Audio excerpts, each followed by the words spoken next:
సిలువలో క్రీస్తు చూపిన ప్రేమ విలువలేని బ్రతుకులను మార్చెను. మన కోసమే రక్తమంత కార్చెను. మనకు బదులు తానే మరణముందెను. పరమపురికి ఏకైక మార్గమాయెను. మృత్యుంజయుడు సజీవుడు యేసుక్రీస్తు అందరికీ ప్రభువు. సిలువలో క్రీస్తు చూపిన ప్రేమ విలువలేని బ్రతుకులను మార్చెను. మన కోసమే రక్తమంత కార్చెను. సమాధిలో నుండి తిరిగి లేచెను. పరమపురికి ఏకైక మార్గమాయెను.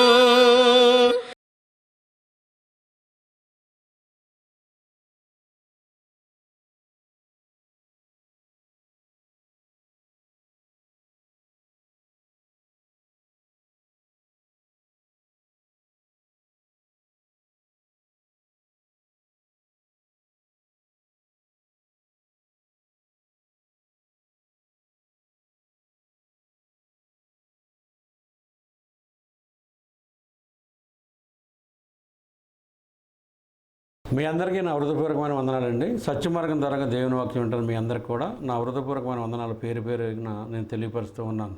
దేవది దేవుడు జగత్ పునాది వేయబడక మునిపే ప్రేమ చేత యేసుక్రీస్తులో ఏర్పాటు చేసుకున్న విధానం పట్ల దేవునికి మన కృతజ్ఞతలు తెలియపరచవలసిన బద్దులమై ఉన్నాం అన్నటువంటి విషయాన్ని ప్రతి ఒక్కరు కూడా గమనించాలి. అదేవిధంగా మనం గమనించినట్లయితే చిన్న అంశాన్ని మనం బోధించుకుందామండి. భూమి మీద ప్రతి మనిషి కూలివాడ అన్నటువంటి సబ్జెక్ట్ అండి. వాక్యం ద్వారా మనం ప్రతి ఒక్క విషయాన్ని కూడా మనం గమనించాలి. గలతీయులకు రాసిన పత్రిక 3:27 మనం గమనించినట్లయితే క్రీస్తు యేసులోనికి బాప్తిసం పొందిన మనందరం కూడా క్రీస్తుని ధరించుకుని ఉన్నాము అన్నటువంటి విషయాన్ని మనం గమనిస్తూ ఉన్నాం. అంటే ధరించుకోవడం అంటే ఆయన గుణగణాలు మనలో ఉండవలసిన అవసరత ఉందన్నటువంటి విషయాన్ని మనం గమనించాలి. మనం గమనించినట్లయితే దేవాది దేవుడు మనందరి పట్ల ఎలాంటి ఆసక్తి కలిగి ఉన్నాడు అన్నటువంటి విషయాన్ని మనం గమనించవలసిన అవసరం ఉంది. ఆయన ప్రతి ఒక్క విషయంలో ముందుండి మనల్ని నడిపిస్తున్నాడు అన్నటువంటి విషయాన్ని మనం గమనించాలి. ముందుండి మనందరినీ కూడా నడిపిస్తున్నాడు అంటుండే ఆయన. ఈ విషయాన్ని మనం మర్చిపోవడానికి వీలు లేదన్నటువంటి విషయాన్ని మనం గమనించాలి. దేవుడు గొప్పవాడు అన్నటువంటి విషయాన్ని మనం మర్చిపోవడానికి వీలు లేదు. మనం గమనించినట్లయితే యోబు గ్రంథము 14వ అధ్యాయంలోకి వెళ్దామండి. 14వ అధ్యాయం 6వ వచనాన్ని మనం చదువుకుందాం.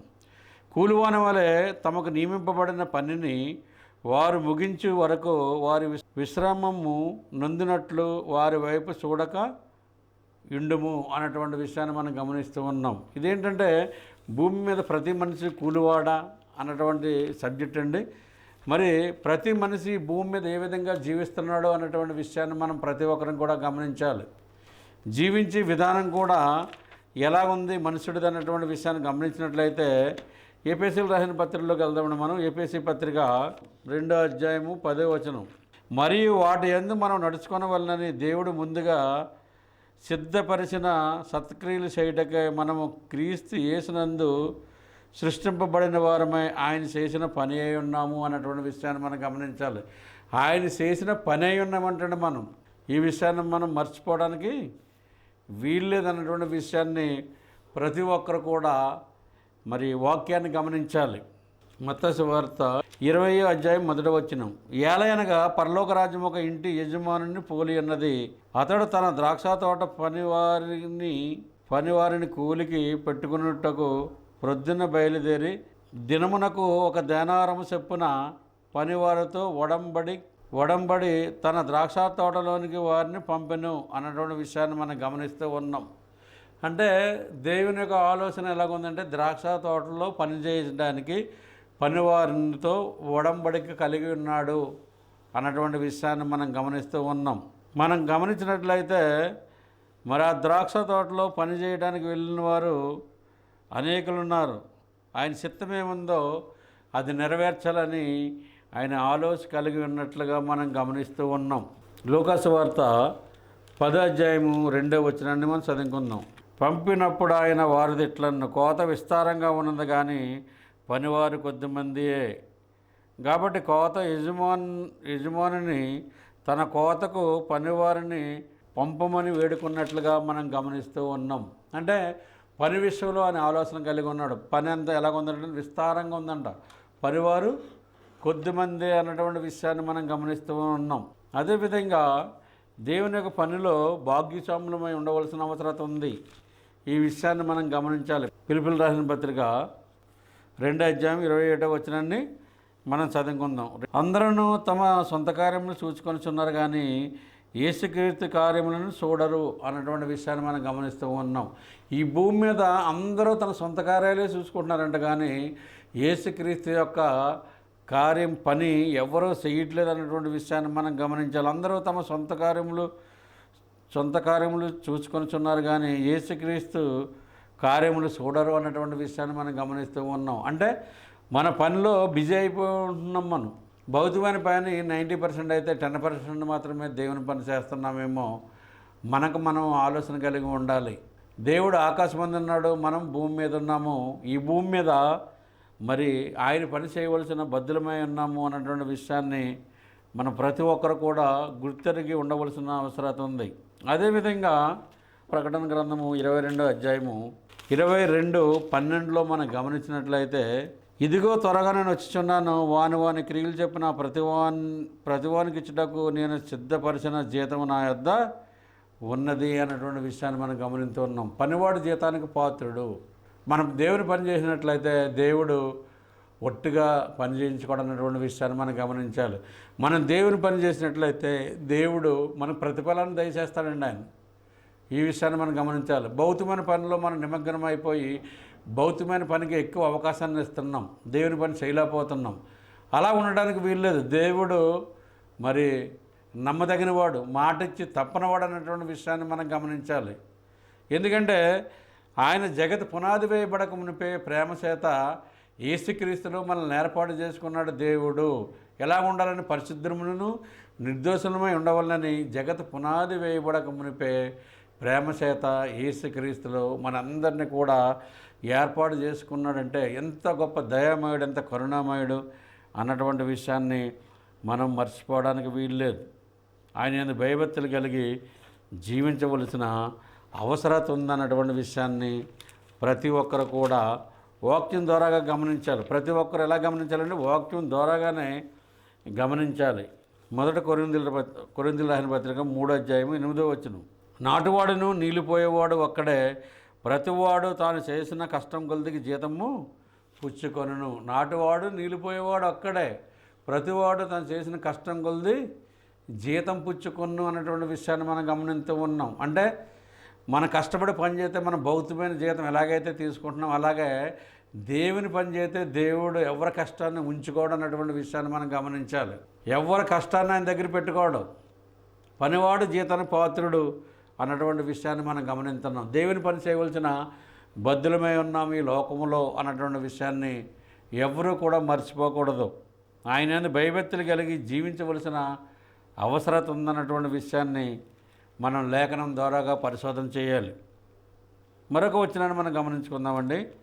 కొరింథీయులకు రాసిన మొదటి పత్రిక 6:10 మనం చదువుకుందాం. దొంగలైనను, లోబులైనను, త్రాగుబోతులైనను, దోషకులైనను, దోచుకుని వారైనను దేవుని రాజ్యమునకు వారసులు కానేరరు అన్నటువంటి విషయాన్ని మనం గమనిస్తూ ఉన్నాం. దేవుని రాజ్యానికి వారసులు అవ్వాలంటే మరి ఇలాంటి పరిస్థితి ఉండడానికి వీల్లేదు. ఎందుకంటే దేవుడు పరిశుద్ధంగానే నిర్దోషంగానే ఉండమని దేవుడు తెలియపరుస్తున్నాడు అన్నటువంటి విషయాన్ని మనం ప్రతి ఒక్కరూ లేఖనం ద్వారాగా పరిశోధన చేయాలి. ఆయన పని అదే ఉన్నదన్నటువంటి విషయాన్ని మనం లేఖనం ద్వారాగా పరిశోధన చేయాలి. అదేవిధంగా మరొక వచనాన్ని మనం చదువుకుందామండి. రోమపత్రిక 6:10 మనం చదువుకుందాం. 6:10 ఎలయనగా ఆయన చనిపోవుట చూడగా పాపం విషయమే ఒక్కమారే చనిపోయాను, ఆయన జీవించుట చూడగా దేవుని విషయమే జీవించున్నాడు అన్నటువంటి విషయాన్ని మనం గమనిస్తూ ఉన్నాం. ఆయన ఒకేసారి పాపం నిమిత్తం చనిపోయినట్లుగా మనం గమనిస్తూ ఉన్నాం. మనం గమనించినట్లయితే ప్రభువైన క్రీస్తు వారు ఏ పాపము చేయలేదు, నాలో పాపం ఉందని ఎవరు నిరూపించగలరు అని సవాలు చేసి మాట్లాడుతున్నట్లుగా మనం గమనిస్తూ ఉన్నాం.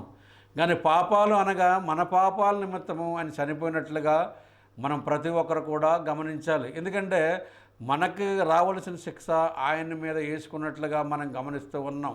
మన గురించి ఆయన కష్టం అనుభవించినట్లుగా మనం గమనిస్తున్నాం. మన గురించి పిడిగుద్దులు గుద్దారు, మన గురించి చేతిలో శీలలు, అదేవిధంగా పక్కలో బల్లింపోటు, తల మీద ముళ్ళ కీరటం పెట్టుకున్నట్లుగా మనం గమనిస్తూ ఉన్నాం. ఎందుకంటే పాపం అంటే మనము మన నిమిత్తము దేవాది కుమారుడు దైవ కుమారుడి లోకంలోనికి వచ్చి మన పాపం నిమిత్తం మృతి పొందాడంటే మరి ఆ విషయంలో దేవునికి మన కృతజ్ఞత కలిగి ఉండవలసిన అవసరం ఉందని దైవ గ్రంథం సెలవిస్తుంది. ఆ విధంగా మనం జీవించాలి. మనం జీవించినట్లయితే పేతురు రాసిన మొదటి పత్రిక 2వ అధ్యాయము 21, 22 క్రీస్తు మీ కొరకు బాధపడి మీరు తన అడుగుజాడలను నడుచుకున్నట్లు మీకు మాదిరి ఉంచిపోయాను అన్నటువంటి విషయాన్ని మనం గమనిస్తున్నాం. ఆయన పాపం చేయలేదు, ఆయన నోట ఏ కపటం కనపడలేదు అన్నటువంటి విషయాన్ని మనం గమనిస్తున్నాం. ఆయన పాపం చేయలేదు, ఆయన నోట ఏ కపటము కూడా కనపడలేదు అన్నటువంటి విషయాన్ని మనం గమనిస్తూ ఉన్నాం. మరొక వచనాన్ని మనం చదువుకున్నట్లయితే యోహాను రాసిన మొదటి పత్రిక 1వ అధ్యాయము 8, 9 వచనాలు మనం చదువుకుందాం. మనం పాపం లేని వరం చెప్పుకున్న ఎడల మనలను మనమే మోసపుచ్చుకుందాము, మరియు మనలో సత్యమే ఉండదు. మరి 9వ వచనంలో మన పాపములను మనం ఒప్పుకున్న ఎడల ఆయన నమ్మదగిన వాడును నీతిమంతుడును కనుక ఆయన మన పాపములను క్షమించి సమస్త దుర్నీతి నుండి మనలను పవిత్రులుగా చేయను. 10వ వచనం మనం పాపము చేయలేదని చెప్పుకున్న ఎడల ఆయన అబద్ధకునిగా చేయవారు అగదు, మరియు ఆయన వాక్యం మనలో ఉండదు అన్నటువంటి విషయాన్ని మనం గమనిస్తూ ఉన్నాం. అంటే పాపం చేయవారు ఎవరు అంటే మనము అన్నటువంటి విషయాన్ని మనం గమనించాలి. ఆయనలో ఏ పాపము లేదంటండి. దేవుని దగ్గర నుంచి వచ్చాడు, పరిశుద్ధుడైన దైవ కుమారుడు, దైవత్వం కలిగినటువంటి మరి దేవుని కుమారుడు అన్నటువంటి విషయాన్ని మనం మర్చిపోకూడదని గ్రంథం సెలవిస్తుంది. ఆ విధంగా మనం జీవించవలసిన అవసరం ఉందన్నటువంటి విషయాన్ని మనం గ్రంథం ద్వారాగా గమనించాలి. కొలసీలు రాసిన పత్రిక 3వ అధ్యాయం 1 నుండి 4 వరకు మనం చదువుకుందాం. మీరు క్రీస్తు కూడా లేపబడిన వారైతే పైన వాటిని వెతికడి, అక్కడ క్రీస్తు దేవుని కుడిపర్శమున కూర్చుండి ఉన్నాడు. పైన వాటి మీదే కానీ భూ సంబంధమైన వాటి మీద మనసు పెట్టకూడదు. ఏలయనగా మీరు మృతి పొందితిరి, మీ జీవము క్రీస్తు కూడా దేవుని యందు దాచబడి ఉన్నది అన్నటువంటి విషయాన్ని మనం గమనిస్తూ ఉన్నాం. మన జీవం అంటండి, మరి మన జీవము ఎక్కడుంది అన్నటువంటి విషయాన్ని మనం గమనించినట్లయితే 2వ వచనం పైన వాటి మీదే కానీ భూ సంబంధమైన మీద మనసు పెట్టకూడదు. ఏలయనగా మీరు మృతి పొందితే మీ జీవం క్రీస్తు కూడా దేవుని యందు దాచబడి ఉన్నది అన్నటువంటి విషయాన్ని మనం గమనిస్తున్నాం. మన జీవం అంటండి మరి దేవుని యందు దాచబడి ఉన్నదంట. ఈ విషయాన్ని మనం గమనించాలి. మీ జీవము క్రీస్తుతో కూడా దేవుని యందు దాచబడి ఉన్నది. 4వ వచనం మనకు జీవమైన క్రీస్తు ప్రత్యక్షమైనప్పుడు మీరును ఆయనతో కూడా మహిమయందు ప్రత్యక్షపడుదురు అన్నటువంటి విషయాన్ని మనం గమనిస్తూ ఉన్నాం. అంటే మన జీవము క్రీస్తుతో కూడా దాచబడి ఉన్నది అన్నటువంటి విషయాన్ని మనం గమనిస్తూ ఉన్నాం.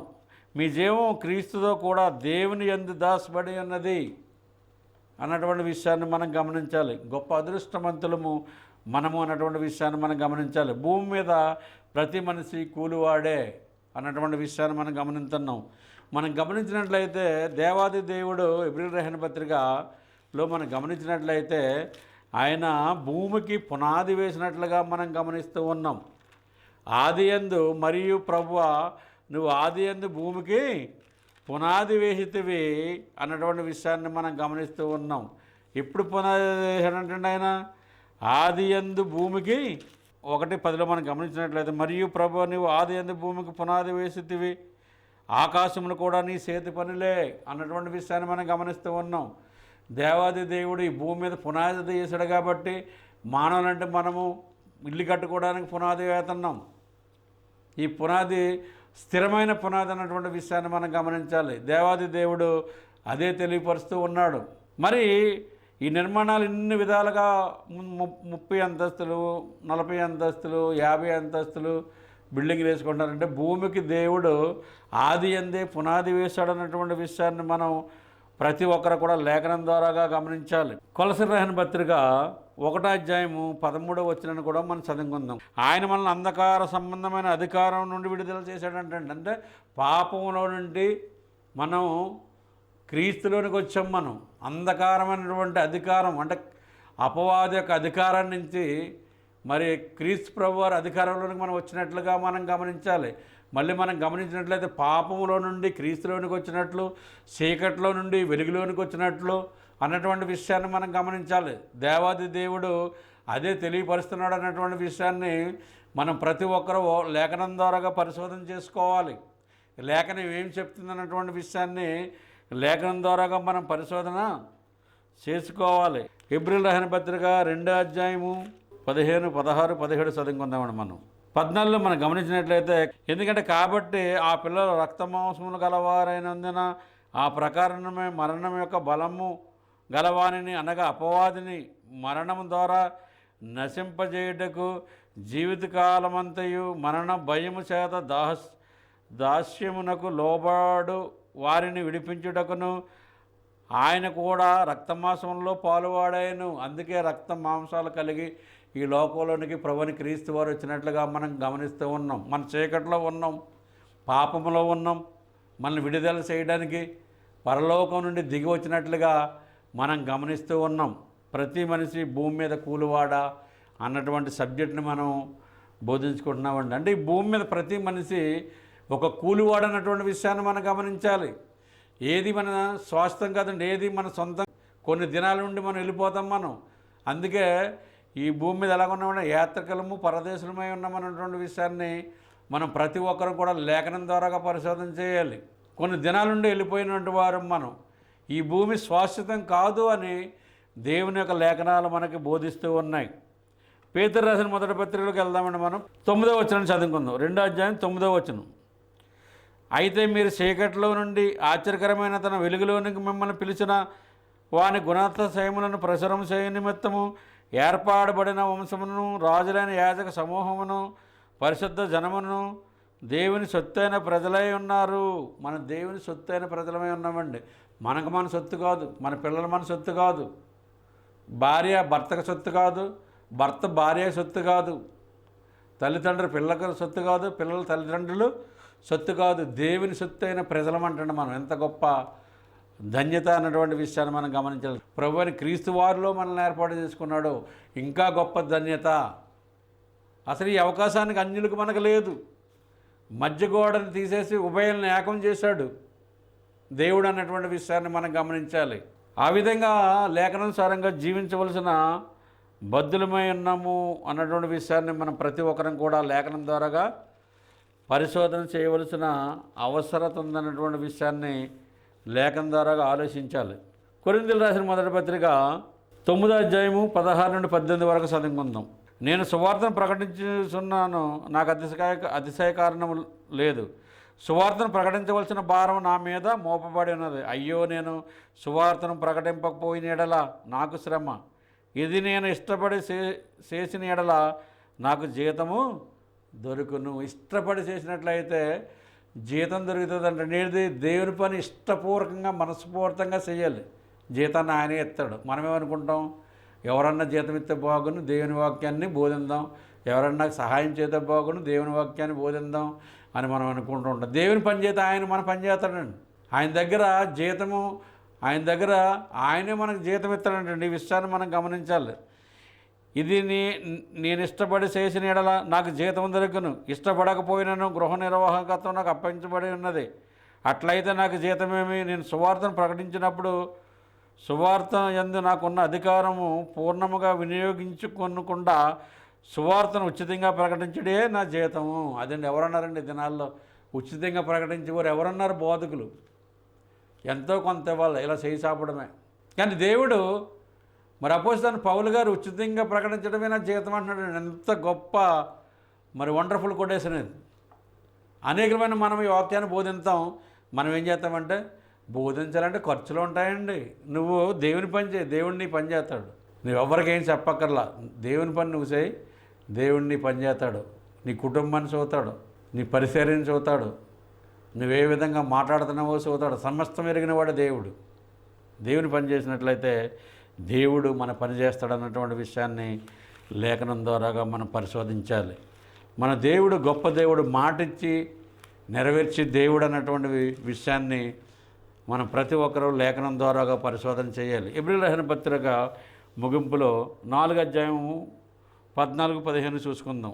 ఆకాశ మండలం గుండా వెళ్ళిన దేవుని కుమారుడైన యేసు అనే గొప్ప ప్రధాన యాజకుడు మనకు ఉన్నాడు గనుక మనం ఒప్పుకున్న దాన్ని గట్టిగా చేపడదాము అన్నటువంటి విషయాన్ని లేఖనం ద్వారాగా మనం పరిశోధన చేస్తున్నాం. మన ప్రధాన యాజకుడు మన బలహీనతల యందు మనతో సహానుభావం లేనివాడు కాడు, కానీ సమస్త విషయములలోనూ మన వలనే శోధింపబడినను ఆయన పాపము లేనివాడుగా ఉండును అన్నటువంటి విషయాన్ని మనం గమనించున్నాం. మన వలె శోధింపబడినను ఆయన పాపము లేనివాడుగా ఉన్నాడు అన్నటువంటి విషయాన్ని మనం గమనిస్తూ ఉన్నాం. మరి భూమి మీద ప్రతి మనిషి కూలివాడే. మరి దేవుడు కూలికి మరి పెట్టుకున్నట్లుగా మనం గమనిస్తూ ఉన్నాం. ఉదయం వచ్చిన వారికి అదే కూలిచ్చాడు ఆయన, మధ్యాహ్నం వచ్చే వారికి అదే కూలిచ్చాడు, సాయంత్రం 4 గంటలకు వచ్చిన వారికి కూడా అదే కూలిచ్చాడు. ఎందుకంటే ఉదయం నుంచి వచ్చిన వారు పనిచేసిన వారు ఏమని అడుగుతున్నారు, ప్రభు నేను ఉదయకాలం నుంచి పనిచేస్తున్నాను. ఒకరైతే 3 గంటలకు వచ్చారు, కొంతమంది అయితే 4 గంటలకు వచ్చారు. వాళ్ళకి నాకు సమానంగా, మరి అందరికీ సమానంగా ఇస్తున్నామంటే నేను ఉదయం నుంచి ఉన్నాను కాబట్టి నాకు ఎక్కువ ఇవ్వాలని అక్కడ పనివారు అడిగినట్లుగా మనం గమనిస్తూ ఉన్నాం. ప్రభు ఏమన్నారంటే అది నా ఇష్టము అని చెప్తున్నాడు ఆయన. అందుకని ఎదట వ్యక్తికి మనం తీర్పు తీర్చడానికి వీలు లేదు. అదే పనులు మనం కూడా చేస్తున్నాం అన్నటువంటి విషయాన్ని మనం గమనించాలి. ఎదట సహోదరుని మనం ప్రేమించవలసిన బద్ధులమై ఉన్నాము అన్నటువంటి విషయాన్ని మనం ప్రతి ఒక్కరూ లేఖనం ద్వారాగా లేఖనాన్ని పరిశోధన చేయాలి. లేఖనం ఏం చెప్తుంది, అలాగున్నదా లేదని.